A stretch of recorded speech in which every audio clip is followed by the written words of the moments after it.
That's when we funny. were in the height of the pandemic, they're like, you are live. Right. Oh my gosh. Well, we are live. Yay! Yes. Woo! We made it another Thursday, baby. Oh, yes. So we wait for people to come into the room. I think I'm gonna start doing that countdown thing that some people do in their lives. I guess when I come back in the fall, we hopefully would have because I'm gonna take a break. I'm really gonna take a break in the summer. You need to take a break for sure. Yeah, but I really enjoy just like talking to people. I get so excited, You're so gifted at it. Love it. Thanks for having me. Well, thank you for coming. Are you kidding? Like I said, I've been wanting to have you and talk to you, and we've known each other for so many years, but like never got a chance to. Well, last fall, we finally intersected. Yeah, for Opera Philly, we got to do voice, and you introduced me to Alma Mahler, which I sort of knew about her, but never explored her music. And you sang the socks off of those songs. I mean, you connected in such a deep way. Really, like it was such a joy to do those with you.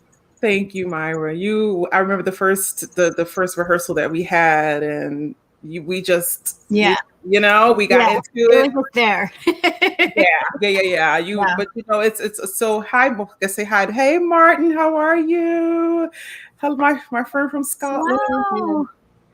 But it's important to feel safe, and we can talk about that too. The relationship between your pianist, your accompanist, whatever. We'll talk about all that too. Okay. But, to feel safe, to be vulnerable, to learn as well, right? Right. Hey, Jenna. Hi, Jenna. Yes, and people are coming in. Well, it's a beautiful Thursday night, and so thank you for showing up. Hi, Dave. How are you? We all would love to be out having our wine, and I've got my kombucha here. Yes. Tomorrow, so I have my little red Crystal Light. Okay. Yeah, hey Greg, how are you? So I am going to just launch right into introducing my longtime friend in the business, Myra Huang, acclaimed by Opera News as being among the top accompanists of her generation, and a coloristic tour de force by the New York Times. Grammy Award-nominated pianist Myra Huang performs in recitals, chamber music concerts around the world. Highly sought after for her interpretations of lieder and art song, as well as her depth of musicianship, impeccable technique. She regularly performs with acclaimed opera singers around the world. Last season, Huang performed in recitals throughout the United States, including the Walt Disney Concert Hall in Los Angeles, the Kennedy Center, the Aspen Music Festival, Hill Auditorium at the University of Michigan, Shriver Hall at Johns Hopkins University, and the Mostly Mozart Festival at Lincoln Center. Her recitals with our dear friend tenor Larry Brownlee at Carnegie Hall was chosen as WQXR by QXR as one of 2018's best classical recitals of the year. And Huang was chosen as the recipient of the Samuel Sanders Collaborative Artist Award for 2019 by the Classical Recording Foundation for her consummate artistry. You go, girl. Yes. Her participation with the Emerging Voices Project under our dear friend also, Nick Fon's curation at the Philadelphia Chamber Music Society. Go Philly. Yes. In January 2020 included 6 concerts exploring the themes of social connection through art song. Huang made her 92nd Street wide debut in March 2020 with mezzo soprano, the lovely Fleur Barron, one of the first concerts that was streamed online during COVID-19 pandemic, which was viewed by over 77,000 people around the world from over 125 countries. She joins Larry in September to record Cycles of My Being. Did that happen already? Or are you doing? Oh yes, this was I think this is a couple years old, this bio. Okay. That's okay. That's okay. The pandemic doesn't count as a year, so exactly. It didn't happen. It didn't happen. Yeah. Yes. Yeah. Huang has served on music staff for the Washington National Opera, Houston Grand Opera, New York City Opera, Palau Les Arts in Valencia, beautiful city. Spain. Yes.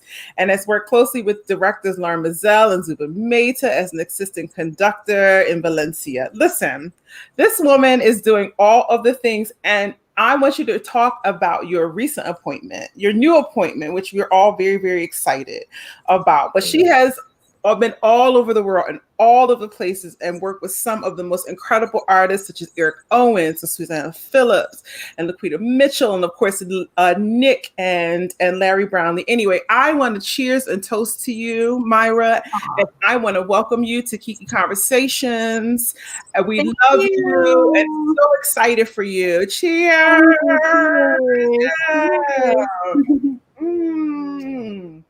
Yay, we got some more people coming in. Hi, Patrick. Hello. Yes. Wow, that was so nice. Hi, Kenneth. Hey, Kenneth. Yes.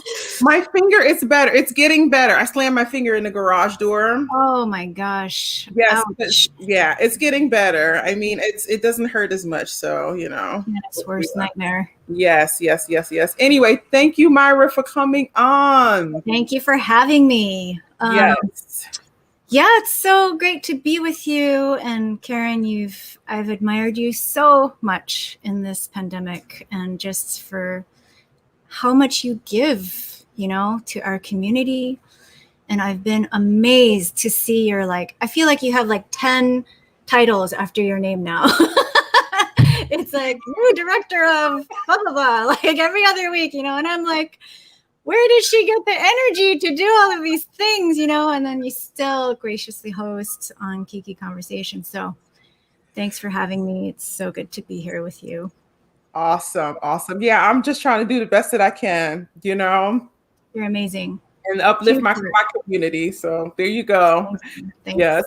So Myra, tell us about your beginnings. Please tell us where you're from.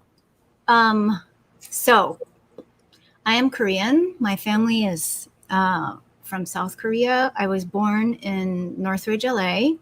Mm-hmm. And then we moved to Portland, Oregon, actually, when I was 1. Mm-hmm. So my musical formation really was in Portland. My older brother is a year and a half older than me, and he's a cellist. He went to Curtis, actually. Ooh, that's right, Curtis. Yeah. So he and I just performed a whole lot growing up in Portland. There's a really strong classical music community there. He was part of the Portland Youth Philharmonic. I did concerts. I played with the PYP, the Portland Youth Philharmonic, and a couple other orchestras in the area when I was little. And so at one point, my parents, who were totally committed to our musical development, decided that we should go to New York for Juilliard pre-college. So we picked up and moved to New York when I was 11, just for Juilliard pre-college. Yeah, so we came here. We've lived in every borough in New York, Queens, Staten Island, Manhattan, Brooklyn. And so I did Juilliard pre-college for 7 years. And then went to Juilliard for my undergrad for piano. And I studied with Martin Cannon there. And then around the end of my junior year, I was sort of thinking ahead. I've always been pretty practical.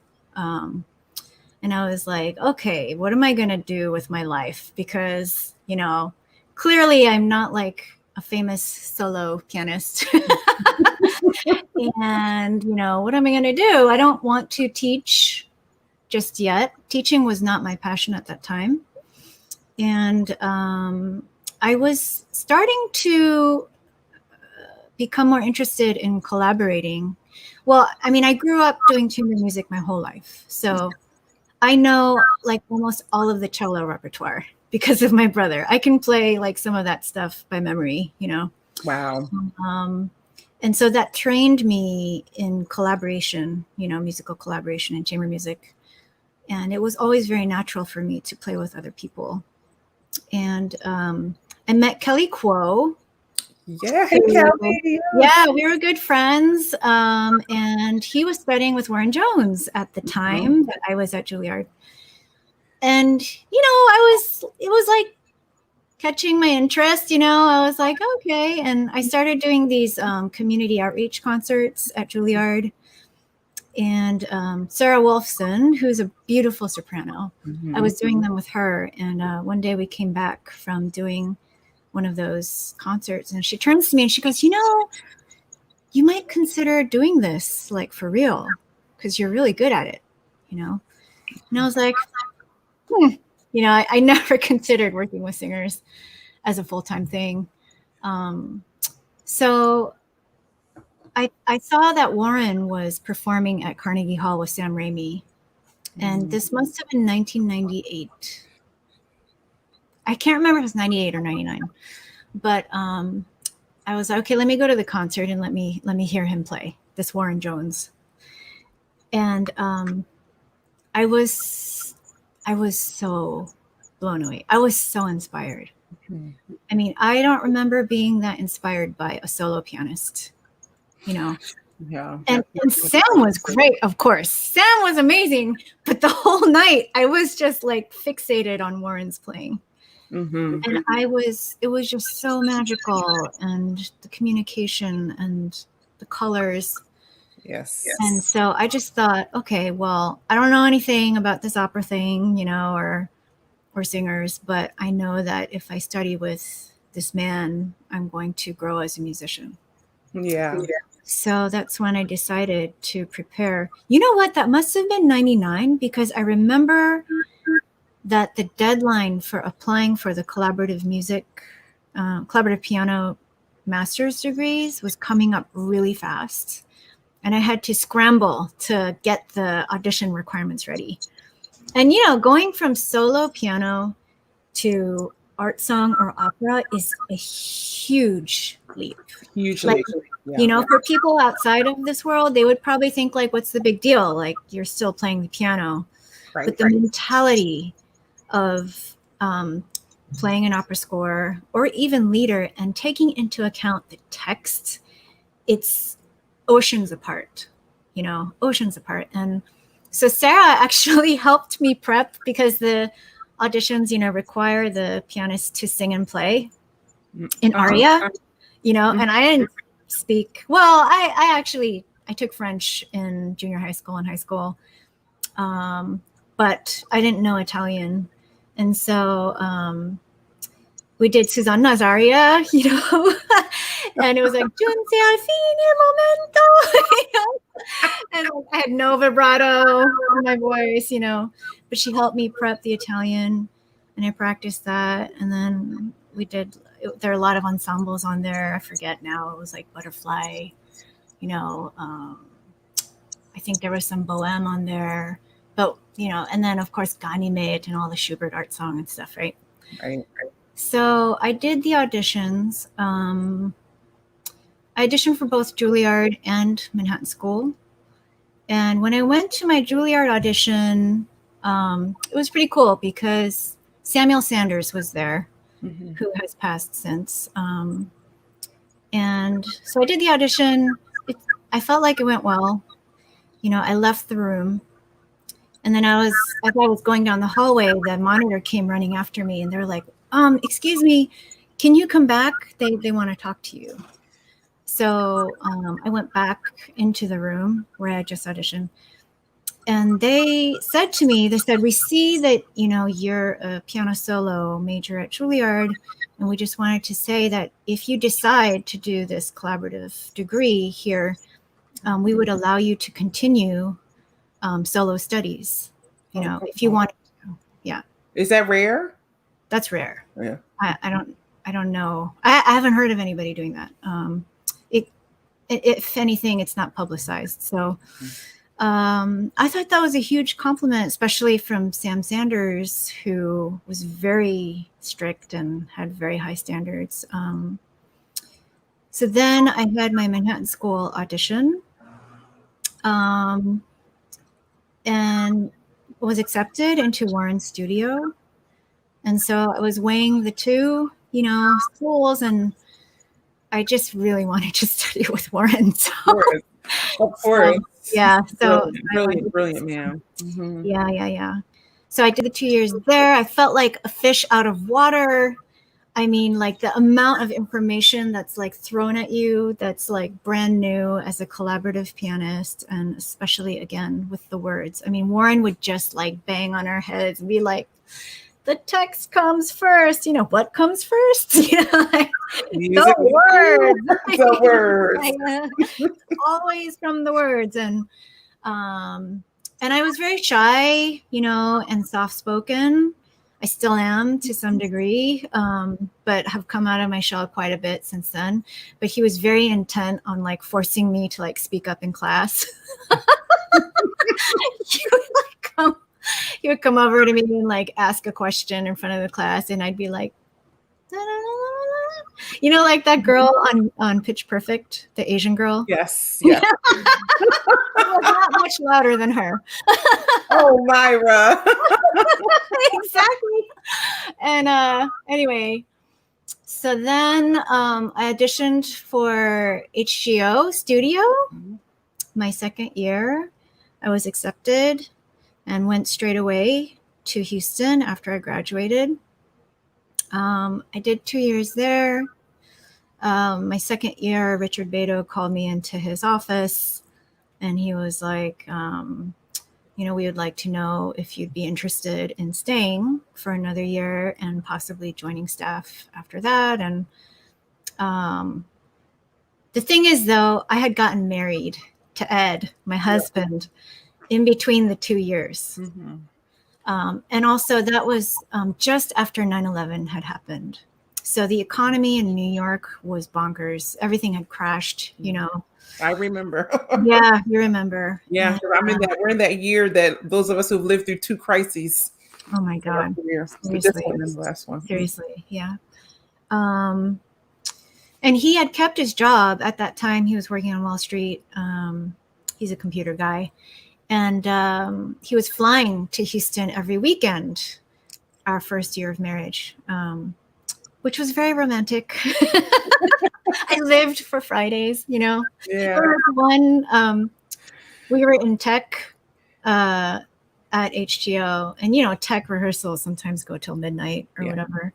And we were poor, we're like, 25 or whatever. And,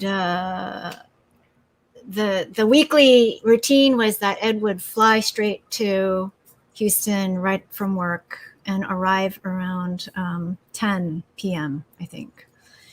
And Richard knew that, they knew, right, that was what happened. And so we were at a tech rehearsal one night, and it was late. It was like 11, right? But tech wasn't over yet. And Richard comes over to me, and he quietly goes, where's Ed? And I was like, oh, he's at the airport, waiting for me, because we couldn't afford for him to take a taxi, right, from the airport.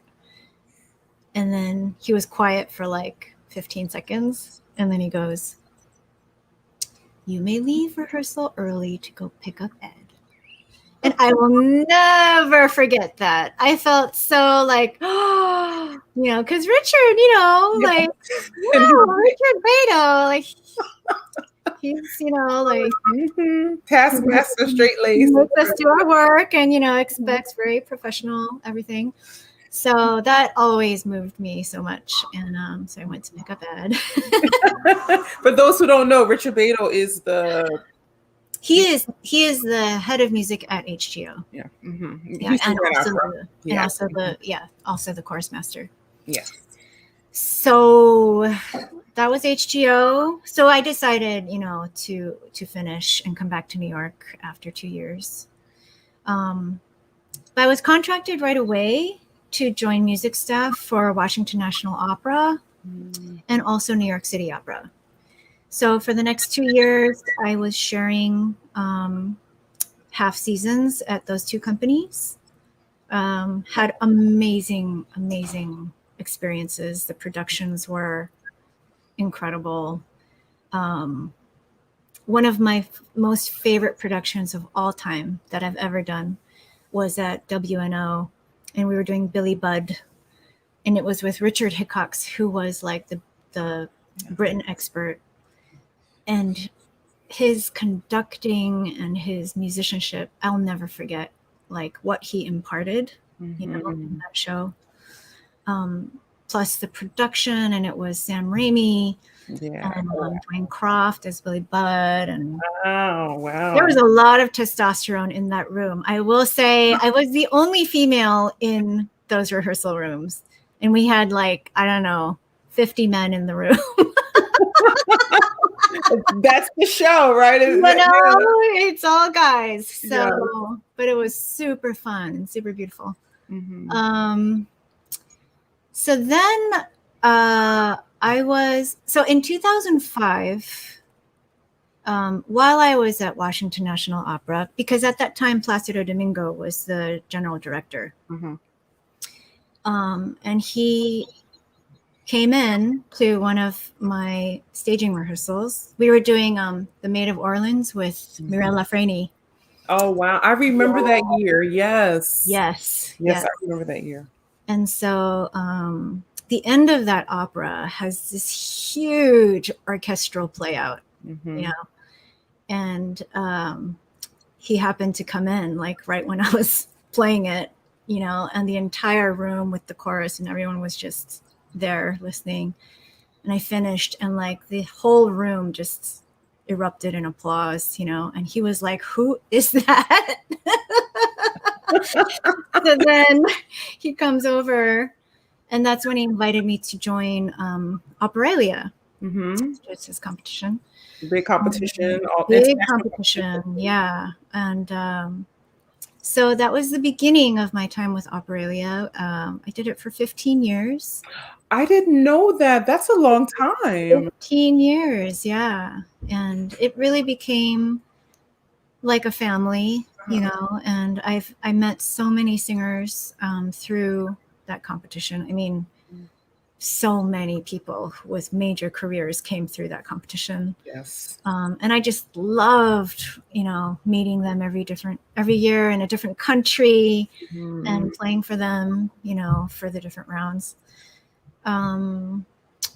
So then at Operalia, the jury is made up of directors and, artistic directors and general managers, casting directors, from opera houses all over the world.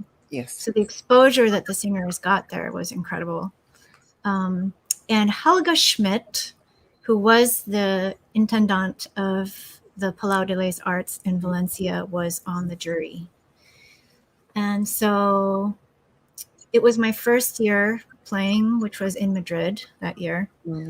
She comes backstage after the quarterfinals, and she says, "I would like to invite you to come to Valencia, as music staff." And at first I thought she said Venezia. And I was freaking out. Wrong country. I was like, Venezia? She was like, Valencia. I was like, oops. But, I was like, I can't go to Spain. I'm married. I just I was like, it's cool to be invited, but I very politely declined. Mm. And I was like, I'm very sorry, but I don't think I can go. And then she was like the master of getting what she wanted, and she would just not take no for an answer. So a few months later, she came to New York for her meetings and stuff, and she reaches out to me. She was like, can you please meet me in the green room at Avery Fisher Hall, after the New York Phil rehearsal, right? So of course, like, it was hard to say no.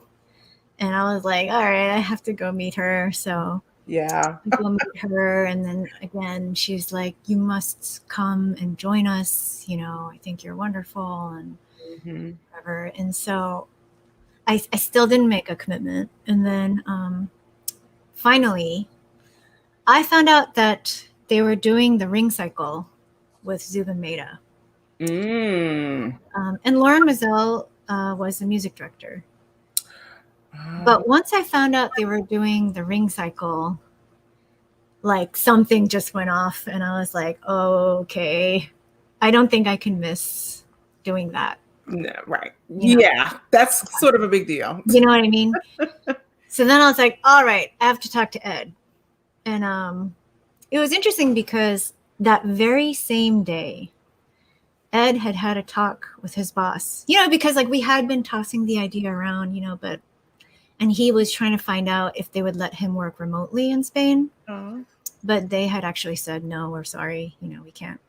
Of course, had it been post-pandemic, that would not have been an issue at all. But back then, they were very like, no, sorry, you can't do that.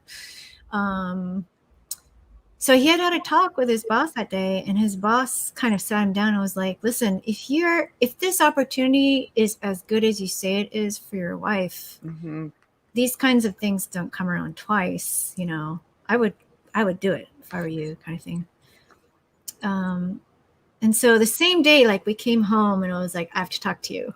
I have to talk to you, And it was just perfect. We just both, I was like, they're doing the ring cycle. Like, it's really hard to pass that up. And he told me what his boss said. And so we decided that day that we were going to go.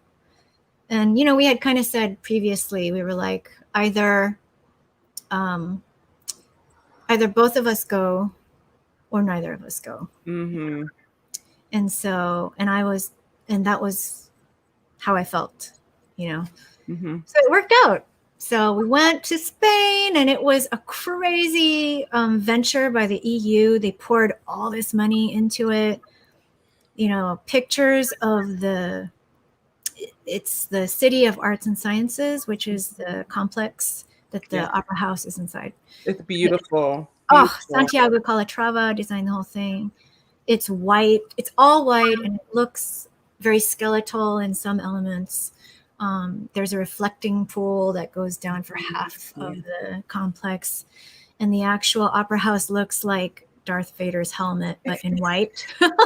It sure does. It's really amazing. And they had like top-notch, singers international singers from all over the world. Lauren Mazel handpicked all of the orchestra members from all over the world. So it was an incredible project to be a part of, and it was so much fun for me because they didn't do things in the conventional way, in that they didn't have like the hierarchy and the structure of a traditional opera house. And so it was really me and the maestros. Like, that sounds about.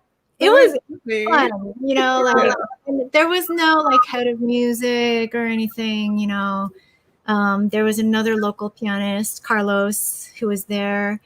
And so between the two of us, we played rehearsals, and Mazel, who hated to rehearse, he would come in late, right, to like staging. And then he'd be like, my tempi. And then he'd leave, And I just remember we were doing Don Giovanni once, and it was piano dress. So like, I'm in the pit.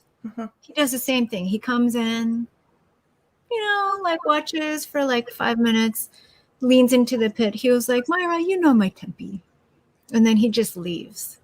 And we didn't happen to have a cover conductor.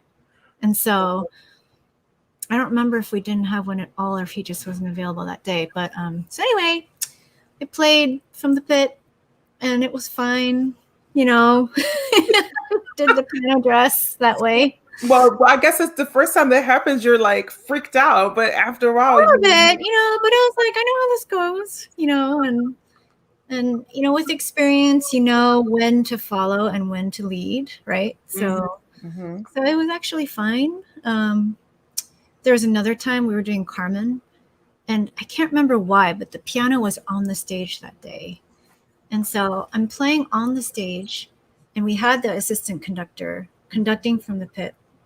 And then Mazel comes in and comes and sits next to me on the bench on the piano and starts turning my pages. And I'm like, okay, maestro, right? But then he starts conducting me from here. But meanwhile, the assistant is conducting from there. And I'm like, oh my God, who do I follow? And it's Mazel, you have right? to follow, you know, Mazel. But it threw everything off. And I was like, okay, maestro, what are you doing? And then, like, you know, when he decided to, you know, he wanted to go, he left. But so it was an interesting structure, to say the least. There was a lot of drama there. We were supposed to do 1984, which he composed based on the novel, and there was a huge rainstorm the night before, and the entire set was in the basement, and it flooded, and it was totally destroyed, and it got canceled. Larry Brownlee came to do that, and it took me like 2 months to learn that darn score. It was so freaking hard. And then it got canceled like the day after first music run. Heartbreaking. Yeah, stuff happens. There was another day where the stage, they were doing a tech rehearsal and one of the hydraulic machines exploded. The entire set slid into the basement and crashed. That was our Giovanni set. So then they just ended up like boarding up the stage and extending the proscenium and then doing like a black box kind of thing. Right. But lots of That's amazing because the stage is in Valencia. The stage looks like it can go right into the theater. You know? Yeah. Right. So, It's a deep stage. yeah. So anyway, lots of adventures there. Lots of adventures. Not the least of which was that my first daughter was born there. So yeah, my my husband and I were like, we had been married like 6 years by then, and we wanted to start a family. We were like, might as well start now. You know, at the beginning of my second year, I was like, well, if I get pregnant in September, she'll be born around May, and then we're going back to New York in the summer. So little did I know, because I didn't have that many friends who were married yet, actually, at that age. And I didn't know that you can't really plan that kind of thing. You know, like you don't know how long it'll take. And sometimes it's very, very difficult, or it doesn't happen at all. But it did happen exactly the way we planned it. So the baby said, yep, it's time. Got pregnant in September. She was born in May. And then we came home in August and came back to New York. And yeah, I mean, the rest is kind of history. You know, I had my second daughter 2 years later. By then, I was really doing a lot of concerts and recitals. And I was doing that more because it was harder for me to go for like a show for a month, you know, at an opera house. And to be honest, I didn't want full-time position yet. Yeah. You know, just for my temperament, I didn't want to be doing that all year. So that's when I really started to concertize. Nick Pun was a huge part of that. We did many tours together. And then I just gradually started working with other singers, you know, along the way. Susanna Phillips was one of my early ones as well.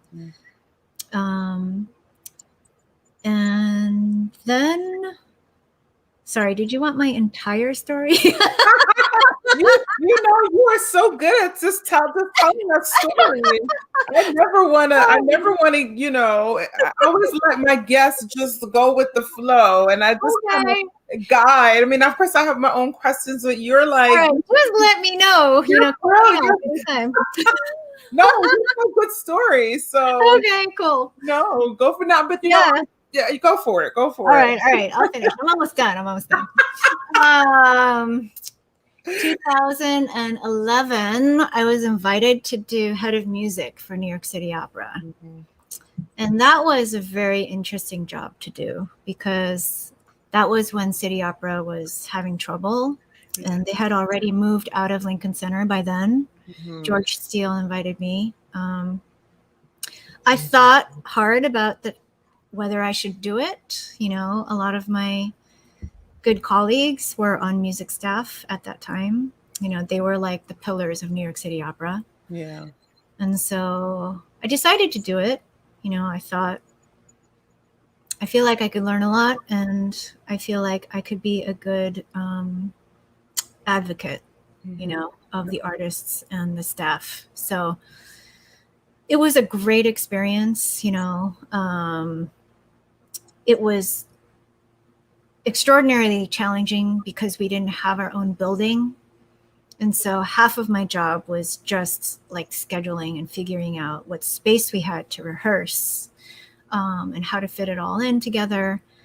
But we did really great productions. I mean, musically, they were really great. And I just remember when we were doing Anna Nicole and George Steele comes to rehearsal and he says, I have to talk to you. And he pulls me aside and he says, we don't have enough money to finish the season. And this will be the last show. And it was like, you couldn't really process what he just said. Right. And I was like in shock. And the first thing I did was call Lynn Baker, who was one of the coaches, and she was on the show. And I was like, I have to tell Lynn, like, of all people, she's been here for such a long time. And I called her. I was like, are you sitting down? And I think she was on her way to rehearsal. Mm-hmm. And I told her the news. And, when she got in, like, she was just in shock, and we all were. And then they gathered the company, the entire cast, and made a group announcement. So it was kind of historical, Yeah. And I still remember the last night of Anna Nicole, and the curtains came down, and it was like, it's over, Mm-hmm. It was very emotional, very emotional. It was at BAM in Brooklyn. Mm-hmm. And yeah, so Wow. I was really glad to be a part of that experience, to go through it, Yes. And I learned so much. I learned that I never wanted to be head of music for an opera house again. Was that something that happens like, as after the shock wore off, or was it? No, I knew actually, like, my second year doing it. Mm-hmm. I was like, I can do this job, but it's not where I live, because at least I think it's a different job at every opera house, depending on how things are set up. Right. But for that time, for that, what was going on, I was like, this is sucking the life out of me. I have no energy left to do music. And I think that for me, the first priority is always as a musician, and to be performing. Yes. And so I was kind of looking for my way out already. Mm-hmm. And then the news came that it was shutting down. So actually, in some ways, for me, the timing worked really well. I was really glad that I did it for the things that I learned, just in terms of like how to think about how, you know, how things work in an opera house. Yes. But also the very nuanced people skills that you need for that kind of job. Oh Because yeah. in the end, you know, head of music can be it's like HR. Mm-hmm. You know, you are in charge of all the problems and addressing all the problems. If someone comes unprepared, if someone gets sick, if there is some kind of personality conflict between the conductor and the director, like you are just in the middle of all of that. Wow. You are handling it, you know. Yes. And there's never a formula, you know. I remember for one show, the lead singer never sang full out and never showed that they had learned their part, and then started calling in sick. And we had to have a meeting with their manager. And I was actually really firm. And I was like, we are not going to fire you. You know, you need to withdraw because you need to take responsibility, you know, for the fact that you didn't learn your part. And the managers kept pushing to put the singer on. And first of all, the singer wasn't even asking to go on, you know, and I felt like the managers just wanted their paycheck, you know, and I said, you are not putting your singer's best interests first, because if they go on, the singer was one of those singers, like they needed a lot of coaching, you know, to be ready. They were not one of those types that could just like put it together. And I was like, they will be crucified in the press, you know, and it's your job to put their best interests, you know, first. So in the end, they all agreed, and this person withdrew.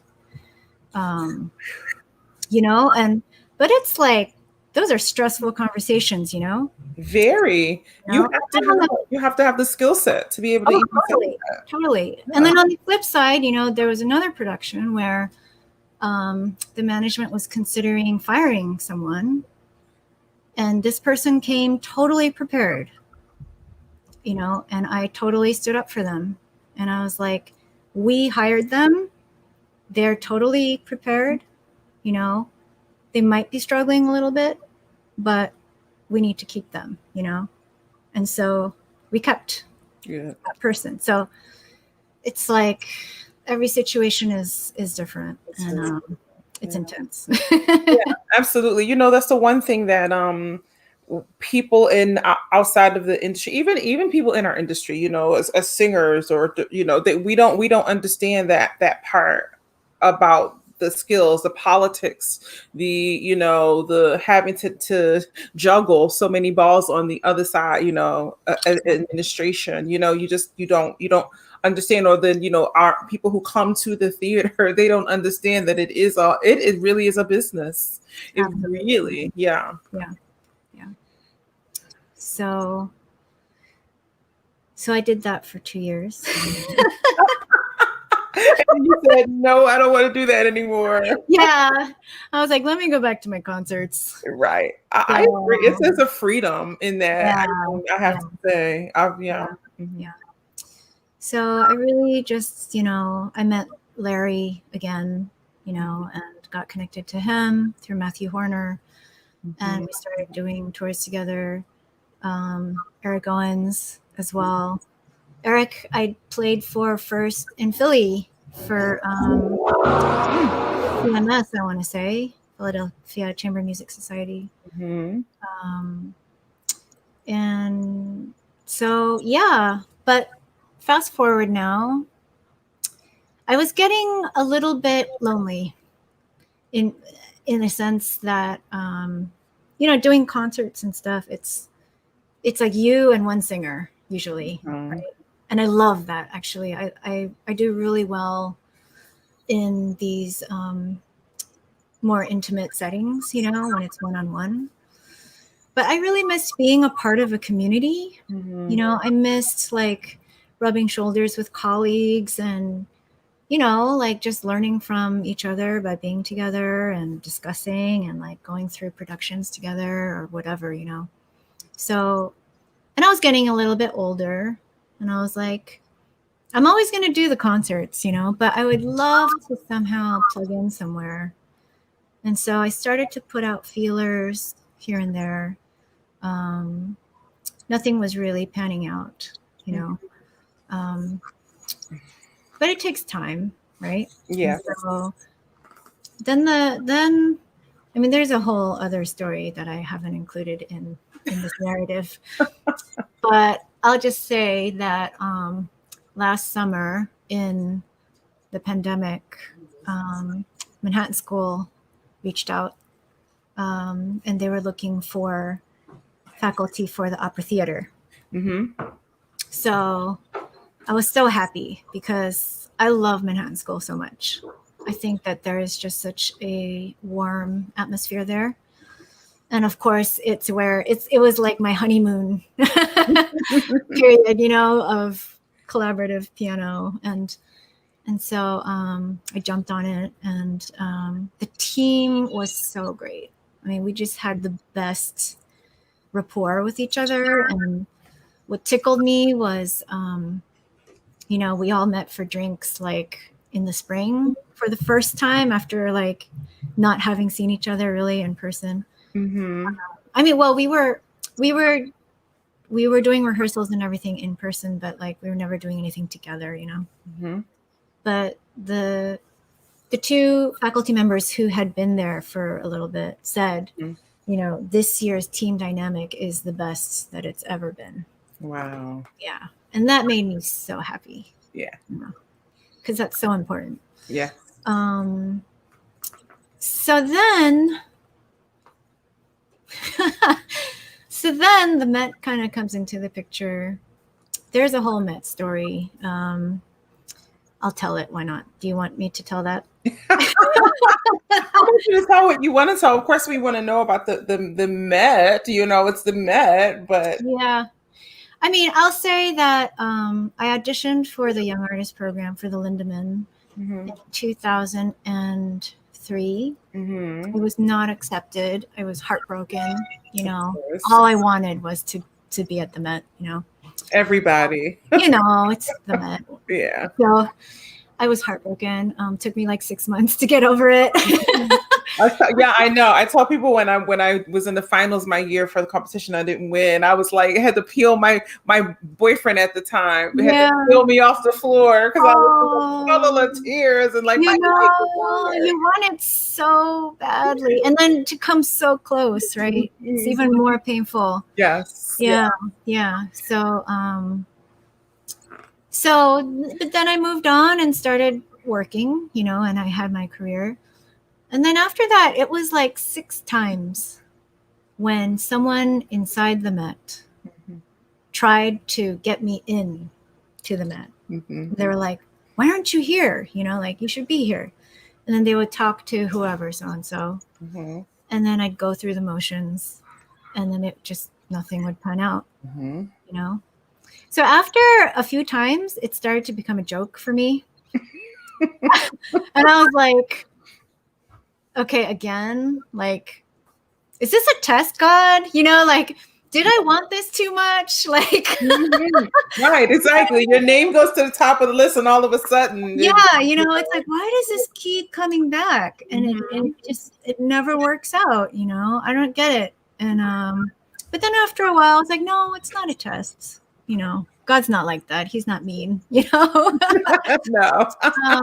was like, but I don't know why. But every time an opportunity would come, I would be open. So anyway, finally, last year, when Sophie Davis was the executive director, she invited me to start coaching with Lindemann. And so I went and did a little bit of work. I wasn't there a ton, really just a few hours here and there.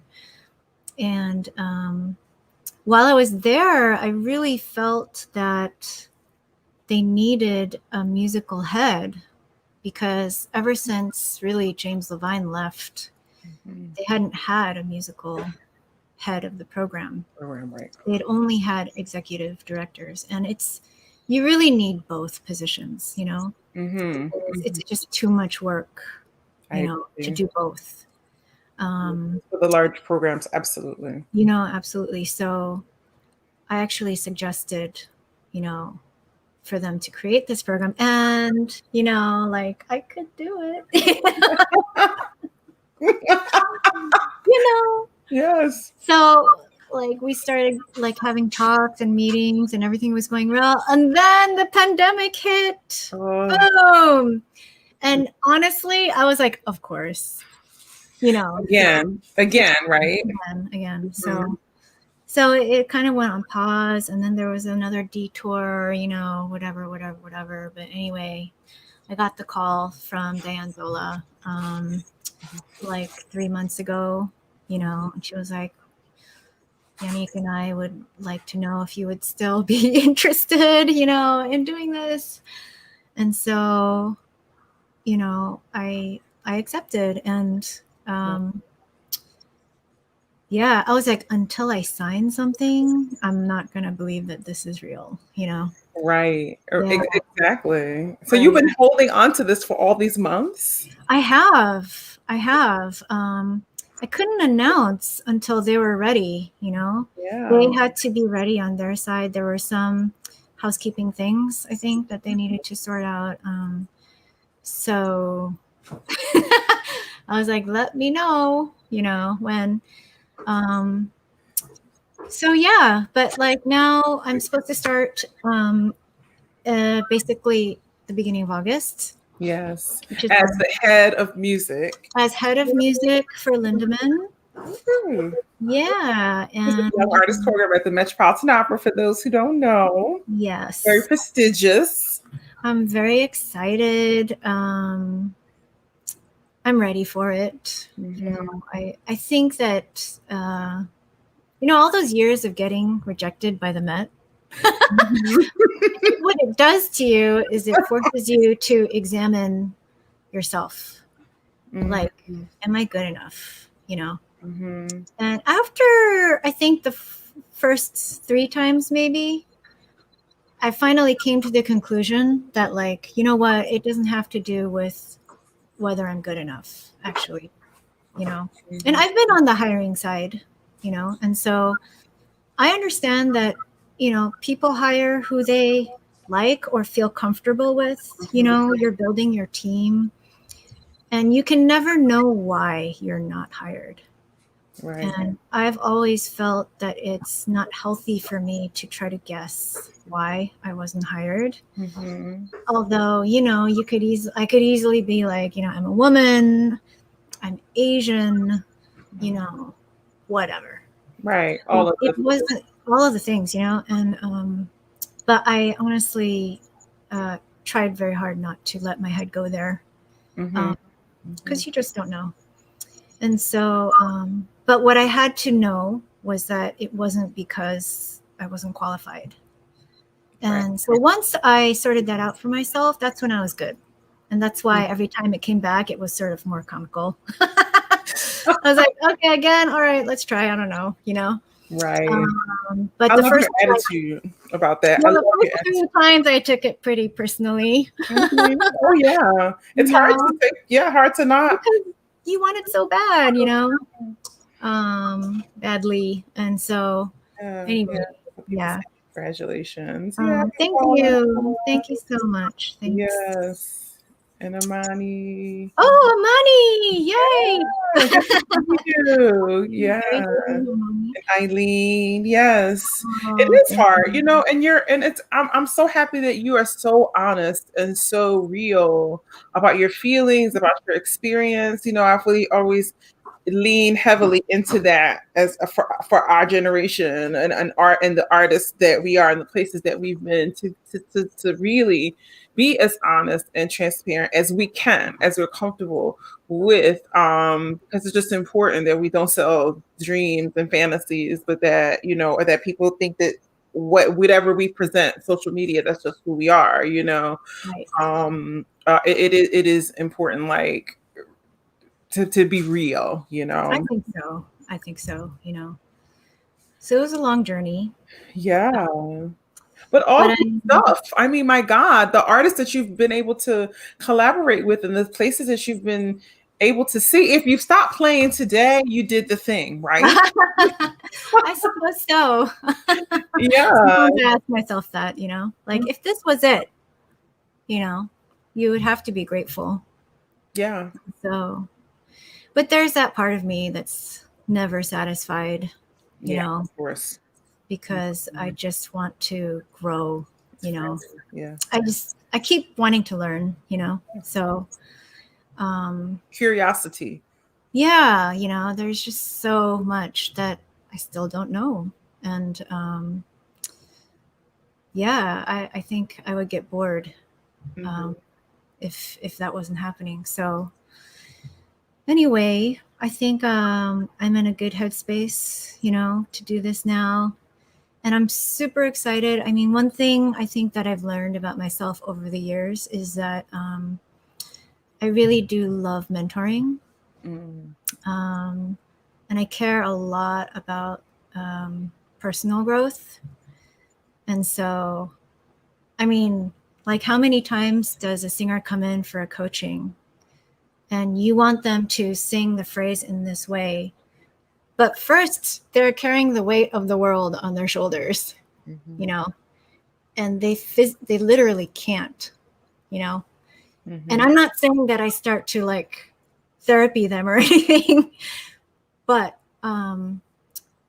you have to address, what's going on, and unload something, somehow use the music to remind them of what they're capable of doing, and then the music happens, right? But for singers, the instrument is their own body, and we carry our emotions physically, right? And so, I mean, especially when you work with certain singers regularly, you get to know them very well. And so, like what headspace they're in. And so sometimes you need to say nothing and just give them space. Sometimes they don't need input. You just need to touch it, and let them do their thing. Other days you need to drill and pound and Yes. do it again. Absolutely. I appreciate that, gosh, so much. And it made me very emotional when you said that, because about some days you're carrying a lot, and and you walk into the space, the rehearsal space for performance, or rehearsal space to coach, and it's the permission to take this time to work through all that and to be in front of someone. Again, we talked about the vulnerability, we talked about those things, to unpack it. And if it takes 20 minutes to unpack it first, in order for you to get through, to that, the space to do that doesn't happen, in opera. It doesn't happen, or even to allow yourself, you have to give yourself grace as an artist. That just made me that touched me, that you mentioned that, because it just resonated with me, and I know other people too, I'm sure. I mean, in the end, it's more efficient, actually, because if you're going to try to pound something into a singer who is not able to receive it, you're wasting your time. You're wasting their money. You're wasting both of your time. And if you can have that, just being able to get to a place where you're free enough, right, to actually give something, and then connect with the ideas and the music and to feel it, then sometimes that's all you need. Like one idea to break through in that 1 hour, it can transform the entire aria. Yes. And then you don't need to be like, well, you need to take more time here, and you need to, you're trying to like fix it from the outside. Yes. but so many times it's the feeling that you have to capture, Mm-hmm. and then everything else falls into place. Absolutely. Okay, not all the time. Of course. There is absolute necessity and room for like detail work. We have to do it. Yeah. You have to do your it's so we're just gonna say that we've done our work and Right. race on your thing, and then we get to a space. And did you learn? How long did it take you to learn that? You know. I don't know, to be honest. I think that's just a people thing. That's not necessarily a music thing. You know what I mean? It's like a psychology thing, sort of, where you just kind of understand emotions and how it affects people. And I don't know. Mm-hmm. In terms of the coaching, I mean, when it came into my coaching, probably it took me a while, because to be honest, switching from an instrumental solo pianist into the vocal world took me a long time to give myself permission to address the voice in any kind of way, because I'm the kind of person that likes to really feel like I know what I'm talking about instead of like just whatever. So I waited a long time, before I really started to trust myself to give that to singers. So yeah, I don't know. It was interesting. I had other colleagues who just seemed to like know how to do it from day one, like, and maybe they also, I think some of them had like singing backgrounds, and that helps a ton, right? Of course. Because they just inherently understood. I did not. So it took me a long time to really understand the voice. So yeah, I don't know.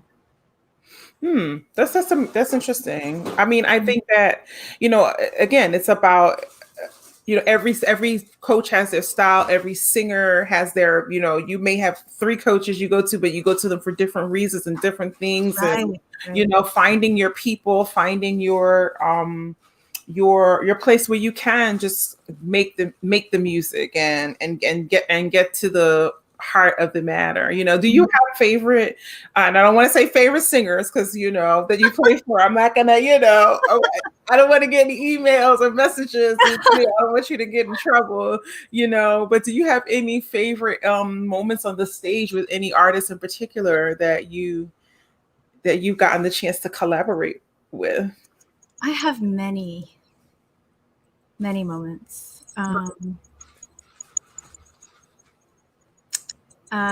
don't know. I can name many, but there's a moment. Actually, it was my first recital with Eric, and we were in Philly, and we were there was Schubert on the program, and I think we were doing Andi Musik, and that was the day that that airplane, the German airplane, went down with the opera singers on it. Oh, okay. Yeah. Wow. And I didn't know any of the singers, but he did. And so he was really heartbroken about that. And so we're on stage, and he, in the middle of the song, just starts weeping, like on stage, and he couldn't sing. And I just intuitively kept vamping, Schubert. So you have the same chords, and but I guess I could, like, wherever we were in the phrase, like, I had the feeling that he was gonna continue. So I didn't close the song. I just lingered. I just stayed in that bar. And then he collected himself, and then he rejoined me, and then we finished the song together, And I loved that moment, because even though it was our first time working together, there was like this trust that we had, and he told me about it later as well. And I think that's why he asked me to start playing for him.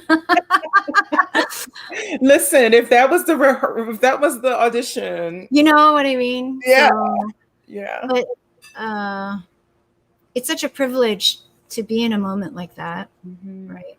Oh So yeah, there's that. I remember with Susanna Phillips, it was her Weill Hall Carnegie debut, and we were doing an encore called Purple. What's it called? Purple. Can't remember, but it's the song that her grandfather used to sing. And so we're like doing it, and then she gets emotional. She just starts crying on stage, and I'm like, what do I do now? So I took over the vocal part, and I just started playing as if it was like the piano interlude, right. you know. And then when she was ready, you know, we got to like that last sort of coda part. Yes. She rejoined in the coda, and then we finished the song. Beautiful. Yeah. So those kinds of moments are really special. I think a really special recital was with Nick Pon at Wigmore Hall in London. I think that debut for us meant so much to both of us.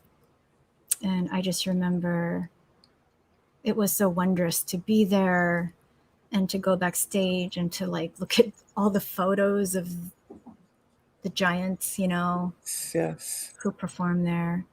That was really special. So, and then, you know, there's Larry.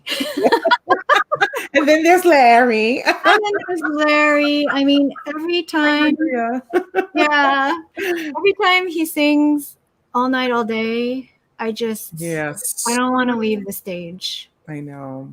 I don't want to leave the stage. Yeah, that's Damien Sneed's. Yeah. Yeah.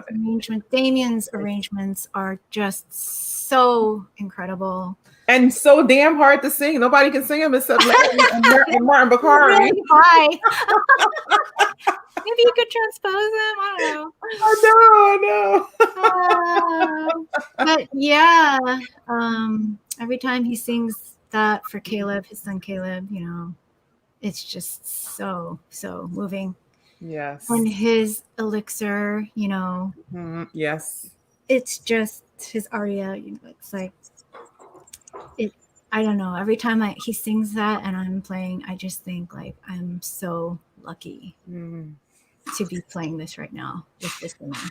You know, una furtiva lagrima for, you know. Yeah.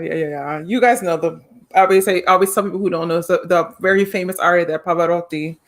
Yes, everyone knows that his singing that. But yeah, that's amazing.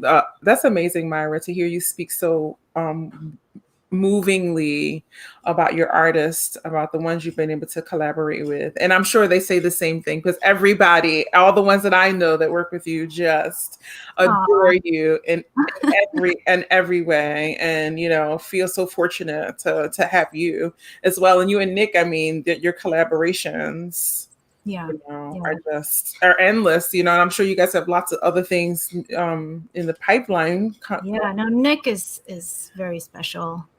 I mean, he's brilliant and so intelligent, and his commitment to the art form. He works harder than most people I know, except for you. You and him are probably about the same. No. Listen, I'm trying to catch up on that side with myself. But you know, Laura Lee always says, "You're such the beast." Listen, I'm just trying to just keep my head afloat. And you're doing great. You are doing so great. Keep the things that I've been sitting on. I think my whole career, I've been, been feeling like I've not been able to do them, or feeling like, I got to stay, doing the thing that, that you're trained to do, which is just to sing opera, big things, and whatever the case may be. I'm getting the chance in this time to let some of my dreams come true that I didn't even had, So, but isn't that so amazing? It's because it's who you are already, and that's why you're able to birth them. Yes. Now in this time. because It's it time. is who you are. Yeah. It's Yeah. so amazing. It's great. It's fun. It's exhausting, but you know, I'm doing it. I'm doing the thing. I'm just going to keep doing the You thing. are. Yeah. You're trailblazing like Yeah. crazy. It's really inspiring. Thank you, Myra. I want you to talk about. I want you to talk about how we get more um, collaborative pianists of color, how we get more women as well. I mean, there's lots of women in, and I think in our pianists in our industry, um, but they don't always get the spotlight, the big positions, the CD, recording Yeah. contracts, like a lot of the men get. And so like what can we do to facilitate that for the future? Like, what do you think? Well, I mean, it's interesting because one of the first things that I did when I vacated the opera theater position Mm-hmm. was to recommend another Asian female pianist to take my place. Yeah. And so that's really one of the best things that I can do Mm. is to champion other female Asian collaborative pianists, And I have my friends, they're all so talented and so smart, Mm-hmm. and so with it. And so and each gifted in their different ways, And there's a handful of them throughout the US that are very successful. Um, and I'm really proud, to see them. Yeah. Mia M, right? Mia M is the Yeah. head of HGO Studio and Rice Opera She Center, is. She's wonderful. Yeah, she's amazing. And Mm. also Korean. All right, Korea.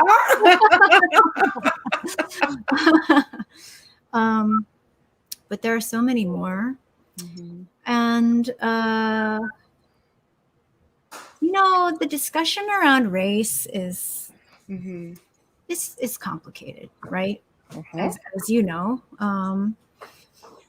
because like I said, you never know you can't prove most of the time that it's because they were Asian or female that they didn't get a position, Mm-hmm. But I know that the bias is there. I just remember, I won't say who, but playing auditions for a legendary singer. And a singer came in, and this singer was a woman, and she had married an Asian man. Mm-hmm. And so she took the Asian man's last name as her married name. Mm-hmm. And so she comes in, sings her first aria or whatever. And then the legendary singer says, why is your last name Lee? And she goes, oh, my husband's name is Lee. And then the singer goes, why would you do that? It made me think you were an Asian soprano. And it was like the way that she said it, it was very clear that that was a negative thing, Mm-hmm. And I'll never forget that, And I was like, wow, okay. Mm-hmm. It's just out in the open, like. Right. They weren't even aware that that was inappropriate, but again, you take all those things on, right? Oh, yeah, because I was just the observer. I was the accompanist, Right. It was very important. The fly on the wall that they don't even notice after a while. Right. Just kidding. I mean, but yeah, I totally internalized that, Mm-hmm. And actually when I auditioned for graduate programs, after auditioning for one particular program, I had an Asian teacher call me and say, you'll never make it as an Asian female in opera. You should do instrumental chamber music. Mm-hmm.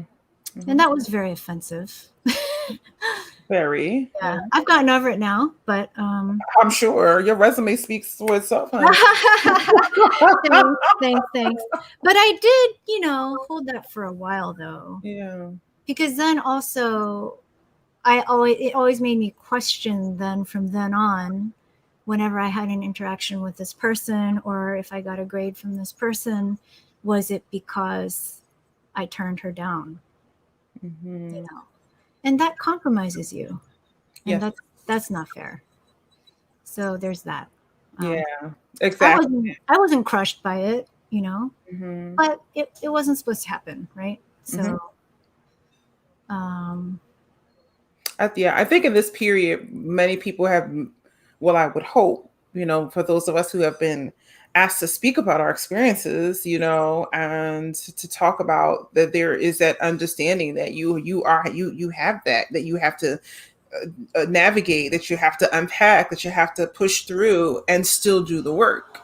right, And still show up and still do right, the thing. Like you've got to take those scars that people can't see, those bruises and those things, and you got to work through that. And that is also the plight of being an artist of color in an art form that absolutely. like what we do. I agree. One of the challenges as an Asian coach is kind of that you have to be good at everything. Mm, It's like, because you have to make sure that you're overqualified, mm-hmm, to have a chance to be considered. You know, mm-hmm, I know that singers in Asia, when they're coached by their teachers, their teachers will say things like, and I know this because I asked friends who were born there. mm-hmm. They said, your teacher will tell you that you have to be, 3 times better than everyone else. Because if they have a choice between 4 singers who sing exactly as well as each other, but you're in there, they're not going to choose you, and so you're trained to work super hard, Mm-hmm. to Mm-hmm. just try to overcome any kind of obstacle or bias that's there. So I didn't carry that with me, I have to say. Also, I was born in the States. Um, I grew up with racism, and I totally normalized it. We all do, To yeah. some degree, you know what I mean? Like, you just whatever. But never had this sort of like chip in my head that really said like, oh, because you're Asian, you have to push really hard, whatever. Mm-hmm. I'm grateful to not have carried that weight necessarily. Mm-hmm. There were a couple times when I did wonder if that had anything to do with it. But again, I was like, that's not helpful. So, Absolutely. um, but I think something that would really help Asian singers is if opera singers would choose Asian pianists. Um, if opera singers would choose Asian pianists to collaborate with, Right. because that's how it happens. That's how a recital career is born, is that you just form relationship with your colleagues and then you start working with them, right? Yeah, that's it. And that's it. So, I hope more and more, that opera singers will continue to do that. I know that there are many who do, but I love to see that. And I don't see it a ton. I will say, first of all, that the recital career itself, right, is not very ubiquitous. It's not like Yeah. prevalent, right? And it's tough to make a career out of that. Yes. Make a living out of that. Yeah. But there are a lot of opera singers who do opera and recitals, Mm-hmm. and there are some who do specialize in it. So, yeah, I hope that more and more, that we can see those partnerships coming through. Absolutely. I agree. And I'm glad you said that. I'm glad you said that because there is room. There's room for more, and like I said, you have people for various different reasons. I mean, Larry uses you and Kevin, Oh, right. Kevin and I talked also, because Kevin, I was like, how do we get more Black women? Me, I'm always pro. Yeah. pro Yeah. girl, women anyway, but particularly Right. women of color, and then like women who look like me. Like, how do we get them younger?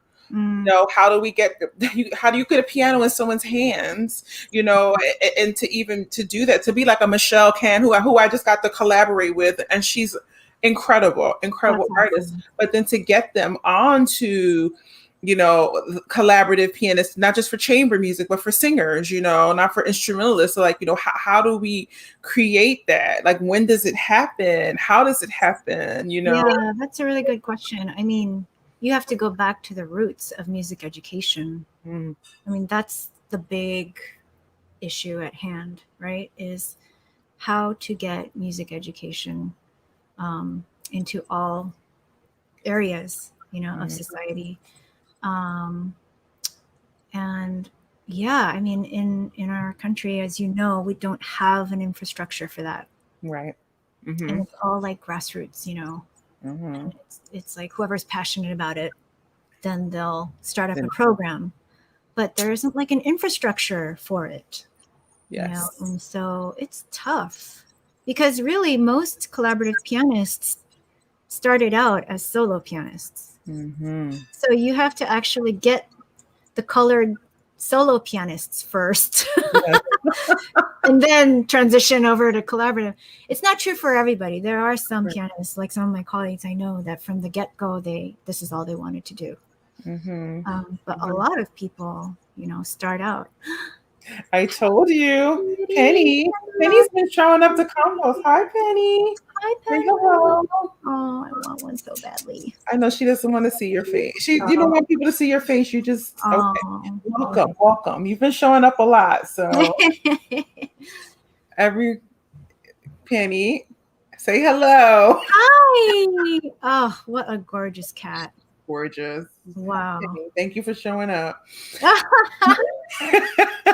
She loves girl talk, so we're talking about okay. She always goes up for girl talk. That's awesome. Yes. But I will say also that the awareness for collaborative piano in and of itself has grown so much in the last decade. And so, for example, like I'm being invited, to speak to the class, like the studios of colleagues of mine who are solo piano teachers. And they want their students to be exposed to job options for when they graduate, right?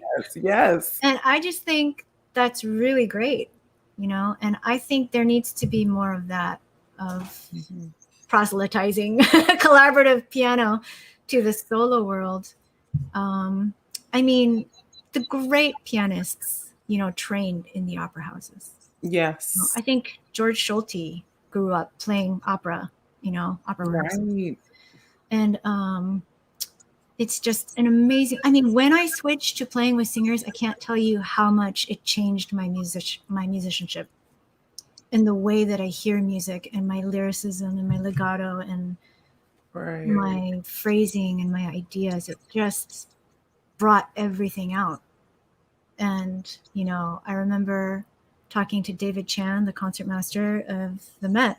And he was saying the same thing. He was like, there's just something about an orchestra that plays with singers, and he was like, when I play chamber music with, these orchestra people who, we play with singers all the time, we don't have to talk much, because we just feel the music. We breathe in the same way, and I totally get that. Because it's all about breath, It's true. When I my voice is so resonant. No, when I do chamber music with like horn players or or of course with violinists or whatever, I could tell that they just, when they listen, and then when we go back and do the thing, because legato is my thing. That's the thing that is the my personality, right, and my voice, and the thing that just always works. And I could just tell, like the breathing, the bowing, everything just changes. Or when I work with, where I taught voice to a horn player, and just the breath and everything changed. But yeah, it is very different. And like Kenny said, or Maestro Muti says something very similar, that every orchestra should play for singers. Should play Absolutely. yeah. Absolutely. Yeah. Yeah. You're getting some love in here. Hey, Alex. Hi, Hi, Susan. It's so great to see you here. Oh, thank you, Susan. That's very She's kind. wonderful. Thank you. Yeah. Hi, Jim. And Jim is great. We love Jim. We love Jim. He's the GOAT. He is the GOAT. Yes. Legato. Yeah, legato's my thing. I could keep singing and singing and singing. It's like, take a damn breath, girl. That's amazing. Yeah, you know, every singer's got their characteristic, right? Yes. Their trick, their one thing that they do. Yes. You know. But Myra, I have had you here for almost an hour and a half. Oh, thank you so much. I talked so much. Oh I know, it's great because we need to hear these stories. You need to hear these stories. Hi, Brittany. Hi, Brittany. Oh, great, Brittany. I'm looking Beautiful. forward to seeing you, Brittany. I'm so excited for her future. I'm so Yes, excited for absolutely. her. Susan, you're blushing. No, hey, Damien. No, I mean, we never get to you know, everyone always is like, you know, what singer are you going to have on, or what are, you know, when you're out front, right?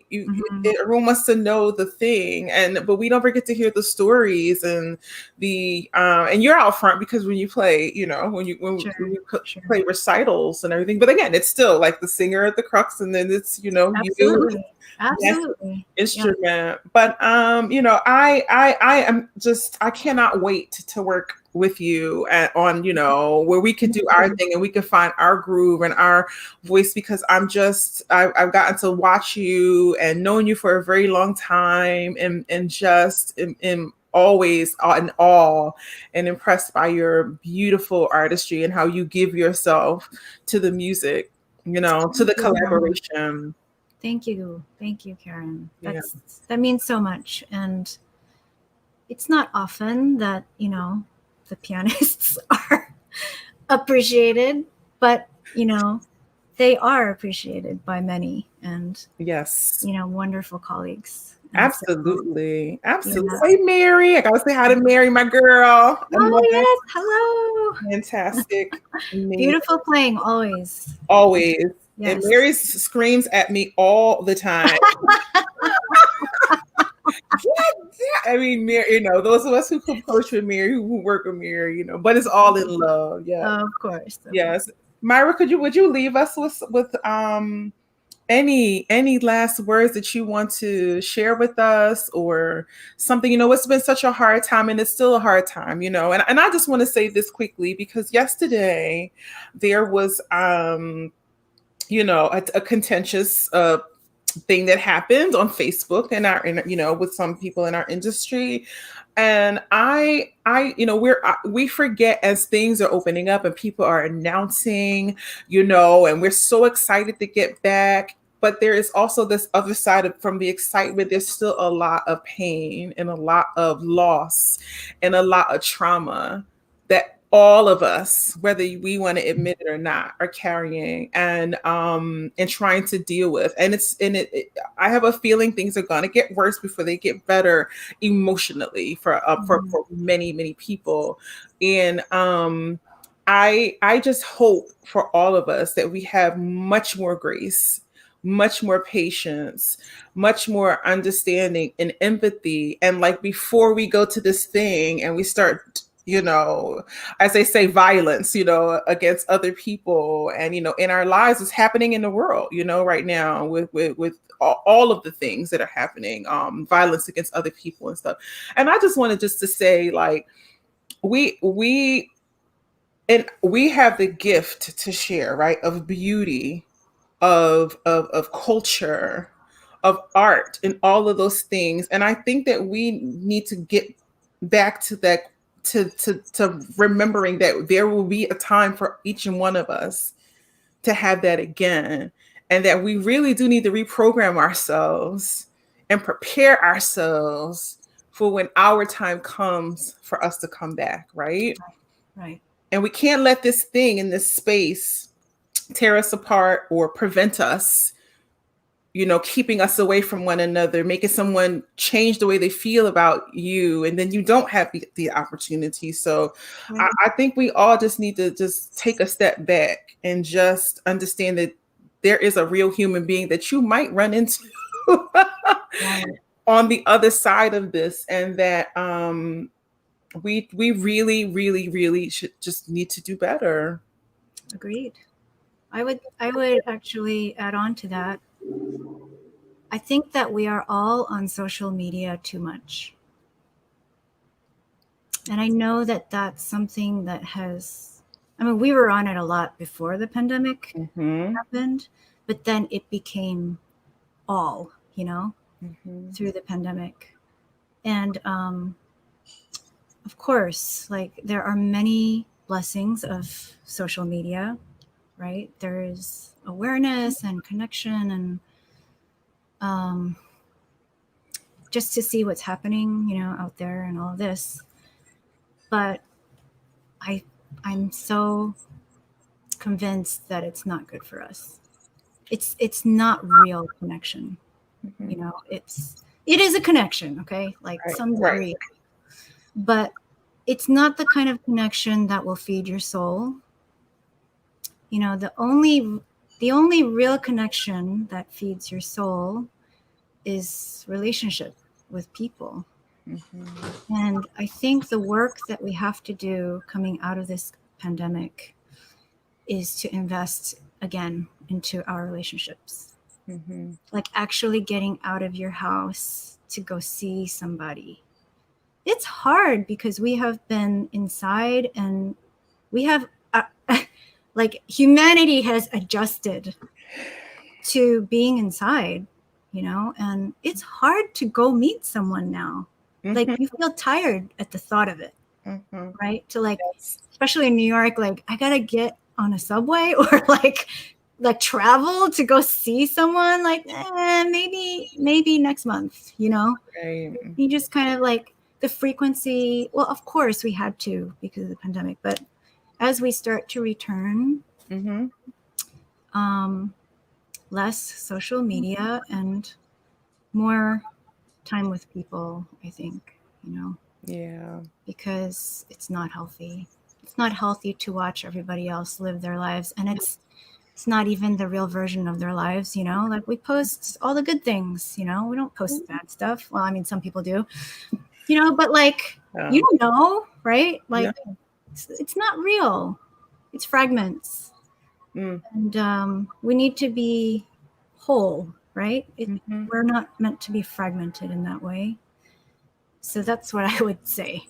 And I'm trying to follow that myself, It's been tough because, like, I think with a lot of the social issues that have come to the surface, social media has been a great tool, actually, to galvanize, right? But I found, because I was also jumping on that wagon for a while, but then I started to notice that my authenticity was waning, that it was easy to just like post something and present an image of a position that I had. But what was I actually doing to care about this issue? So I stopped a large bit of posting because I needed to be more true. So I've gotten a little bit quieter in that sense, but still asking, like, what's real? Like, what do I care about? Do I really care about this? Right. Because it's easy. It's easy to be like, I don't know. So I'm not a fan of social media. I'm on it because I have to be. I have to stay connected.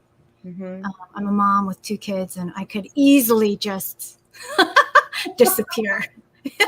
Yes, absolutely. World, So, but let's go back to being healthy human beings, So go for a walk. exercise, Yeah, exactly. Yes, more of that, and more, like you said, more connection, getting out. Yes, all of those things. All of have those a things. beautiful meal with a dear friend. Rekindle your connection and tell someone how beautiful they are. Mm-hmm. All of those things. So All of those things. yeah. Yeah. Well, thank you, Myra, so much. I appreciate you, and you have to come back. Oh, Once thank you. once you've been in the big house for a couple months, then you or you got a project or something, And I think combos will still be here. We won't be here as hardcore as we were during the pandemic, but Excellent. I do appreciate this platform that God has blessed me to be able to have Absolutely. beautiful people like you to come on. It's wonderful. Yes, Thank you. yes. Thank you for having me. Thank you Of so course. much. Love you. Love you. Stay on for a second. I just want to say good night to everybody. Good night. I know some people headed out already, but I love you all. Stay safe. Get off of social media except on Thursdays. But share this wonderful interview.